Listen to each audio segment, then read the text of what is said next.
ଲିପ୍ସା ହାତରୁ ହଠାତ୍ ଏମିତି ଟ୍ରେ ଖସି ପଡ଼ିବା ଦେଖି ସମସ୍ତେ ଆଶ୍ଚର୍ଯ୍ୟ ହେଇଗଲେ।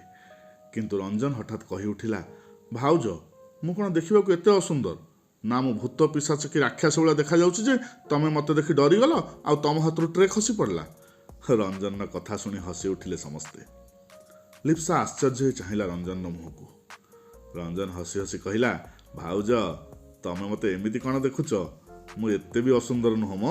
ମୋତେ ଜାଣିଥିବା ଆଉ ଚିହ୍ନିଥିବା ସବୁ ଝିଅମାନେ ମୋତେ ହ୍ୟାଣ୍ଡସମ୍ କହନ୍ତି।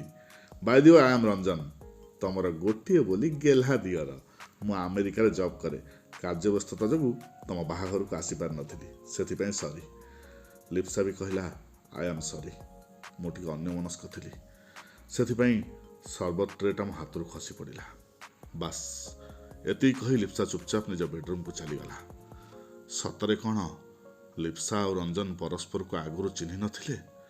ନା ଅଶୋକ ଆଉ ତା ବାପା ମାଙ୍କ ସାମ୍ନାରେ ସେମାନେ ଦୁହେଁ ଦୁହିଁଙ୍କୁ ନ ଚିହ୍ନିବାର ଅଭିନୟ କରୁଥିଲେ?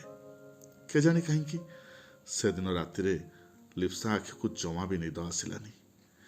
ଲାଗୁଥିଲା ଲିପ୍ସା ମନ ଭିତରେ ଏକ ବିରାଟ ବଡ଼ ଝଡ଼ ସୃଷ୍ଟି ହେଇଛି, ଯେଉଁ ଝଡ଼ ଏକ ବିରାଟ ବଡ଼ ମହାବାତ୍ୟାର ରୂପ ନେଇ ସବୁକିଛି ଭାଙ୍ଗି ରୁଜି ଧ୍ୱଂସ କରିଦେବ।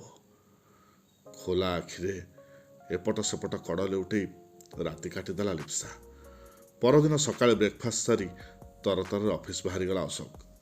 ସେଦିନ ସୋମବାର ହେଇଥିବାରୁ ଅଶୋକର ମା ସୁଲୋଚନା ଦେବୀ ବି ହାତରେ ଭୋଗ ଥାଳି ଧୂପ ଦୀପ ଧରି ମନ୍ଦିର ବାହାରିଲେ।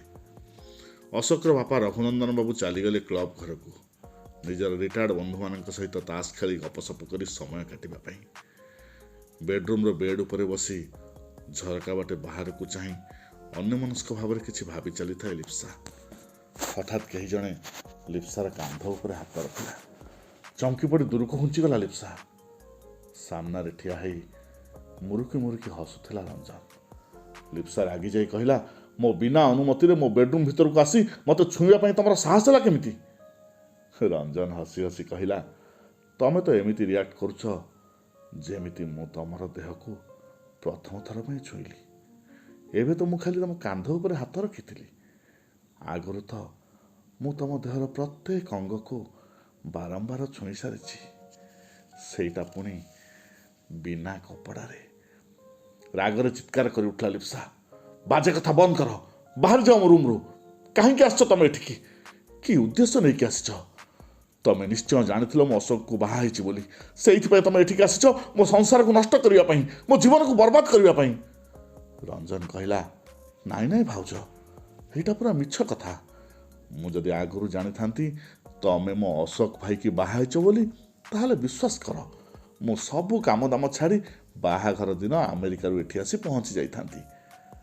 ଆଉ ଚଉଠି ରାତିରେ ଅଶୋକ ବଦଳରେ ଚଉଠି ସେଜରେ ମୁଁ ତମ ସାଙ୍ଗରେ। ଭୀଷଣ ଭାବରେ ରାଗିଯାଇ ରଞ୍ଜନକୁ ଚଟକଣି ମାରିବାକୁ ହାତ ଉଠେଇଲା ଲିପ୍ସା, ହେଲେ ତା ହାତକୁ ଧରି ପକେଇଲା ରଞ୍ଜନ। ଆଉ ତା ମୁହଁ ପାଖକୁ ମୁହଁ ନେଇ କହିଲା, ଯୋଉ ହାତରେ ତମେ ମୋତେ ଦିନେ କେତେ ପ୍ରେମ କରିଥିଲ, ସେଇ ହାତରେ ତମେ ମୋତେ ମାରିପାରିବ କେମିତି?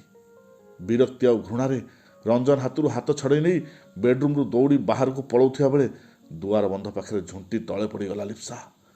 ରଞ୍ଜନ ତା ପାଖକୁ ଦୌଡ଼ି ଯାଇ କହିଲା, ତମର କିଛି ହେଇନି ତ? ତମର କିଛି ହେଇଗଲେ ମୋତେ କେତେ କଷ୍ଟ ହେବ ତମେ କ'ଣ ଜାଣିନ?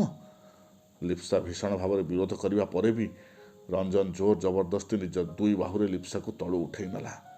ଠିକ୍ ଏତିକି ବେଳେ ହାତରେ ଭୋଗ ଥାଳି ଧରି ଘର ଭିତରକୁ ପଶି ଆସିଲେ ଅଶୋକର ମା ସୁଲୋଚନା ଦେବୀ। ତାଙ୍କ ସାମ୍ନାରେ ଲିପ୍ସାକୁ ନିଜ ଦୁଇ ବାହୁରେ ଧରି ଠିଆ ହେଇଥିଲା ରଞ୍ଜନ। ଆଖି ଦିଟା ବଡ଼ ବଡ଼ ହେଇଗଲା ସୁଲୋଚନା ଦେବୀଙ୍କର। ତାଙ୍କ ପାଟିରୁ କିଛି ବି କଥା ବାହାରିଲାନି।